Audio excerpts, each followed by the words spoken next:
గ్రామ స్వరాజ్య లక్ష్యంతో గ్రామాల్లో మౌలిక వసతుల అభివృద్ధికి కూటమి ప్రభుత్వం ప్రాధాన్యత ఇస్తోందని కాకినాడ రూరల్ ఎమ్మెల్యే పంతం నానాజీ పేర్కొన్నారు. సూర్యారావుపేటలోని 15వ ఆర్థిక సంఘం నిధుల నుండి 36 లక్షల వ్యయంతో నిర్మించనున్న విలేజ్ హెల్త్ క్లినిక్ సెంటర్కు ఆయన శంకుస్థాపన చేశారు. అనంతరం గ్రామంలోని మైనర్పేటలో ఏర్పాటు చేసిన వాటర్ ప్లాంట్ను ప్రారంభించారు. ఈ సందర్భంగా ఎమ్మెల్యే మాట్లాడుతూ కాకినాడ రూరల్ నియోజకవర్గంలో ఆహ్లాదకరమైన బీచ్ను అభివృద్ధి చేస్తూ స్థానిక యువతకు ఉపాధి అవకాశాలు కల్పించేలా ప్రణాళికలు రూపొందిస్తున్నట్లు తెలిపారు. ప్రజలకు అవసరమైన మౌలిక సదుపాయాలను వేగంగా కల్పించడంతో పాటు క్రీడల అభివృద్ధికి కూడా ప్రభుత్వం పెద్దపీట వేస్తుందన్నారు. ఈ కార్యక్రమంలో జనసేన నాయకులు మల్లె భాస్కర్, శెట్టి బాబురావు, న్యాయవాది కోమలి, కీర్తన జ్యోతి, తెలుగుదేశం పార్టీ నాయకులు Katkamshetty Bobby, Nulukurthi Venkateswarulu, MPDO Satish, deputy MPDO Anjaneyulu, Suryaraopeta panchayat కార్యదర్శి దేవి, రాష్ట్ర మత్స్యకార వికాస విభాగం నాయకులు, జనసేన నాయకులు గరికిన సురేష్, ముసలయ్య, మాదాపూర్, తాతాజీ, రాము, శివ, శాండీ తదితరులు పాల్గొన్నారు.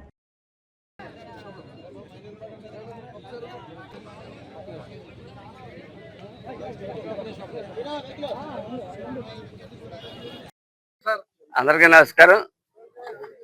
గ్రామ స్వరాజ్యం లక్ష్యంగా ఈ కూటమి ప్రభుత్వం చంద్రబాబు నాయుడు గారి యొక్క నాయకత్వాన్ని, పవన్ కళ్యాణ్ గారి సారథ్యంలో జరుగుతున్న ఈ కూటమి ప్రభుత్వం నేను 100 రకాల ప్రామిసులు అయితే చేయలేదు, కానీ చెప్పిన ఒక వర్డ్లోనే ఇవన్నీ వస్తాయి. మౌలిక సదుపాయాలు, ఆహ్లాదకరమైన బీచ్, కాకినాడలో బీచ్ డెవలప్మెంట్, క్రీడా అభివృద్ధికి పెద్దపీట, అట్లాగే అనేక రకాలైన అంశాలు ఇవాళ కాకినాడలో చేయడానికి ప్రామిస్ చేయడం జరిగింది. క్రికెట్ స్టేడియం గురించి సైట్ అయితే ఎక్వైర్ చేయడం జరిగింది. అదేదో అభివృద్ధికి ఆటంకం పరిచే వ్యక్తులు ఉండడం వల్ల దాన్ని ఏదో కోర్టుకు వెళ్ళారు, కానీ ఎక్కువ కాలం కోర్టులో నిలబడదు. ఆల్రెడీ ఆంధ్ర క్రికెట్ అసోసియేషన్ దానికి అమౌంట్ కూడా శాంక్షన్ చేయడం జరిగింది, కాబట్టి అది పూర్తి చేస్తాం. అలాగే బీచ్ చేస్తా ఉన్నాం.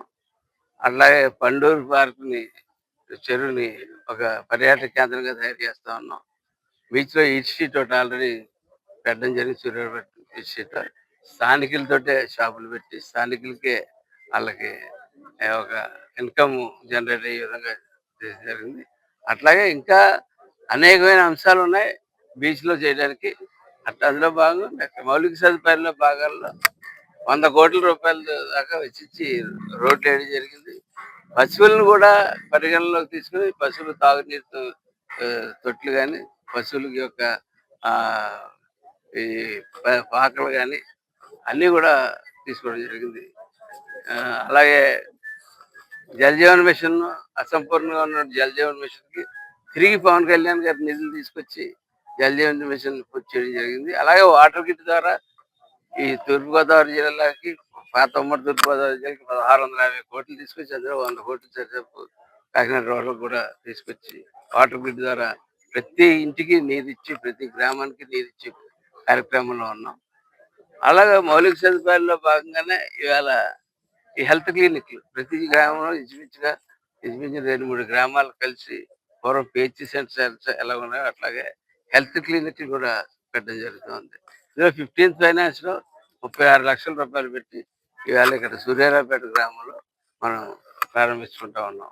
మనం ఇవాళ ఇది చాలా అనంతకాలంలోనే దగ్గరుండి దీన్ని పూర్తి చేసి ఎక్కడన్నా చిన్నపాటి వైద్యం అవసరమైతే సూర్యారావుపేట మా ప్రజలు, ఎందుకంటే మా ప్రజలని ఎందుకంటా అంటే సూర్యారావుపేట నేను పూర్తి స్థాయి రాజకీయాల్లో దిగినప్పటి నుంచి, జనసేన పార్టీలో దిగినప్పటి నుంచి ఈ కూటమి జనసేన పార్టీని ఆదరిస్తూ వస్తుంది. సూర్యారావుపేట 2 ఎంపీటీసీలు ఇచ్చింది. ఇవాళ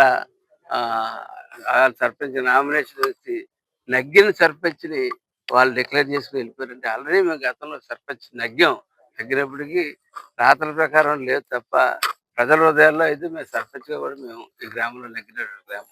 అట్లాగే నా ఎలక్షన్లో కూడా పెద్ద మెజార్టీ ఇచ్చిన గ్రామం. కాబట్టి దీని యొక్క మిగిలిన యొక్క హౌసింగ్ ప్రాబ్లమ్స్ కానీ, దీని యొక్క ఆరోగ్య యొక్క ప్రాబ్లమ్స్ కానీ, మంచినీటి ప్రాబ్లమ్స్ కానీ, ప్రతి ఒక్క ప్రాబ్లం, ముఖ్యంగా నేను శానిటేషన్ మీద మటుకు చాలా కఠినంగా ఉండదలుచుకున్నాను.